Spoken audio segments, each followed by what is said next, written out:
Amigos,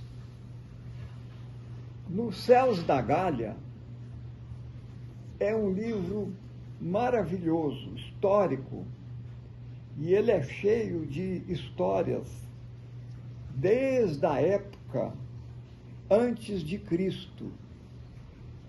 Exemplo, a Gália era a França, e lá na França tinha já 3 sacerdotes, um chamado Vogan, que iria reencarnar depois como Judas Iscariote, o outro, Yacanã, que iria reencarnar depois como João Batista, e Allan Kardec, que iria reencarnar depois no Oriente Médio, ali em Jerusalém, Israel, né?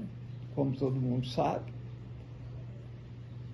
Allan Kardec, nessa época, mais ou menos, né, 80 ou 90 anos antes da vinda de Jesus, o nome dele era Allan Kardec. Na França, Hippolyte Denisard Rivail, Allan Kardec, Hippolyte Denisard Rivail resolveu por bem usar o nome que ele tinha quando a França era a Gália, e depois mudou o nome para a França. Então, o Vogan, que era que reencarnou como Judas, e Yacanã reencarnou como João Batista, e Allan Kardec reencarnou como João Evangelista. Então, esse pessoal já seguia as normas de cima para baixo, né, que já estavam assim traçadas. E as meninas que depois, na época do século XIX, que serviram Hippolyte Denisard Rivail, o Allan Kardec, elas reencarnam também. Então, esse pessoal que foi invadido pelos romanos, pela Itália, né, nessa época, antes de Cristo, já invadia os outros países. E essa mesma turma, né, esses mesmos personagens, eles reencarnam na época de Jesus. O interessante é que o Vogan, ele suicida nessa época. E o Yacanã, que reencarna como João Batista, eles cortam a cabeça dele e queimam ele também, que ele também era um sacerdote. E o sacerdote da época, né, o Allan Kardec, acontece a mesma coisa. Ele é assassinado e eles cortam a cabeça dele também.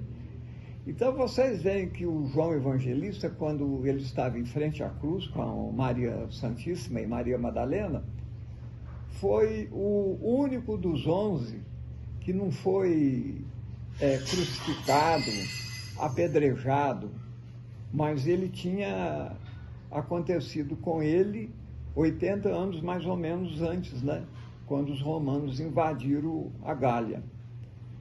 E diante dessa história desses 3, né, o que acontece? O João Batista, eles, na época de Jesus e João Evangelista, eles cortam a cabeça de João Batista de novo, porque quando ele estava na Gália, ele chamava Yacanã. E Judas, que depois daquilo que aconteceu com Cristo, né, que todo mundo sabe, das moedas, ele se arrepende de ter feito aquilo e ele comete o segundo suicídio, né, que ele já tinha suicidado na Gália. E aí o sofrimento de Judas é muito grande. Ele tem vidas assim extremamente difíceis, muito ajudado pela mãe dele, até pela própria mãe de Jesus. E aí Judas, então, depois desses grandes sofrimentos, ele reencarna onde? Na França, que era a mesma Gália, na época de Allan Kardec. E aí ele vem, o espírito dele deixa de ser masculino de momento, né? E ele reencarna como uma mulher. Então ele reencarna como Joana d'Arc. Aí Joana d'Arc, que tinha visões, consegue acabar com a guerra, né? entre a França e a Inglaterra, que já durava décadas.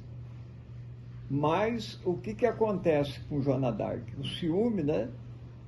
E a cobrança de vidas passadas veio, né?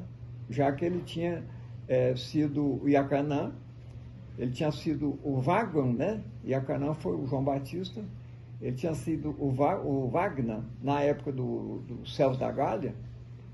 E aí, então, como Joana d'Arc, ele é traído pelos amigos dele, o rei fica com ciúme, que eles falavam no livro maravilhoso de Hermance Dufault, sobre a vinda de Joana d'Arc, né? Ela consegue, junto com os soldados, acabar com a guerra e tal, mas ela também, ela é queimada e crucificada. Mas, nesse momento, a espiritualidade maior vem buscar Joana d'Arc, né? Aqueles espíritos que estiveram com ele, no caso, quando ele era Judas, né? Vem ajudar ele. E depois, numa psicografia maravilhosa de Humberto de Campos, ele entrevista Judas, né? Que é a Joana d'Arc. E aí, nessa entrevista que o irmão X, né? O Humberto de Campos faz, ele dá essa entrevista falando que ele conseguiu ressarcir, ele conseguiu pagar tudo que ele devia, e hoje, né, ele trabalha junto novamente com Jesus. Olha como que a lei é maravilhosa. Às vezes aqueles dramas, né, que foi que aconteceu com Vogel, que ele suicidou porque os romanos maltratavam muito quem estava na frente deles, né?